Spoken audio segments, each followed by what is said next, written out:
24 మంది ఎమ్మెల్యేల ఎన్నికపై పిటిషన్లు. కేటీఆర్, హరీష్ రావులపై కూడా. సో నిజంగా చూసుకున్నట్లయితే గత నవంబర్లో జరిగిన శాసనసభ ఎన్నికల్లో గెలిచి 24 మంది అభ్యర్థులు ఎన్నికలను సవాల్ చేస్తూ హైకోర్టులో 24 పిటిషన్లు దాఖలయ్యాయి. వారి ఎన్నిక చెల్లదని, శాసనసభ సభ్యత్వాన్ని రద్దు చేయాలని కోరుతూ కొందరు తమను ఎమ్మెల్యేలుగా ప్రకటించాలని చెప్పేసి మరికొందరు పిటిషన్లు దాఖలు చేశారు.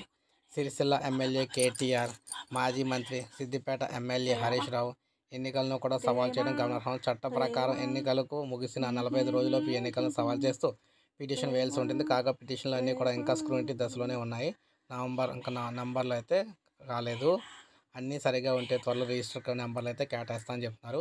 కేటీఆర్ విజయంపై పిటిషన్. 2023 ఎన్నికల్లో సిరిసిల్ల నుంచి బీఆర్ఎస్ తరపున కేటీఆర్, కాంగ్రెస్ తరపున మహేందర్ రెడ్డి పోటీ చేశారు. కేటీఆర్కు 89,000 ఓట్లు, మహేందర్కి 59,000 చిల్లర ఓట్లు వచ్చినాయి. అయితే కేటీఆర్ విజయం చెల్లదని, అఫిడవిట్లో పూర్తి సమాచారం వెల్లడించలేదంటూ మహేందర్ రెడ్డి పిటిషన్లో పేర్కొన్నారు. తన కుమారుడిపై ఉన్న 32 ఎకరాల భూమి వివరాలు చెప్పలేదని ఫిర్యాదు చేశారు. అలాగే వీవీప్యాట్లు మరోసారి లెక్కించాలంటూ ఎన్నికల కమిషన్ ఆదేశాలు ఇవ్వాలని కోరారు. కేటీఆర్ ఎన్నికను రద్దు చేసి తన ఎమ్మెల్యే ప్రకటించాలని ఆదేశాలు అయితే ఇవ్వాలని విజ్ఞప్తి చేశారు. ఇక హరీష్ రావు పూర్తి సమాచారం వెల్లడించలేదన్నమాట. సిద్దిపేటలో బీఆర్ఎస్ నుంచి హరీష్ రావు, కాంగ్రెస్ తరపున హరికృష్ణ, బీఎస్పీ నుంచి చక్రధర్ గౌడ్ పోటీ చేశారు.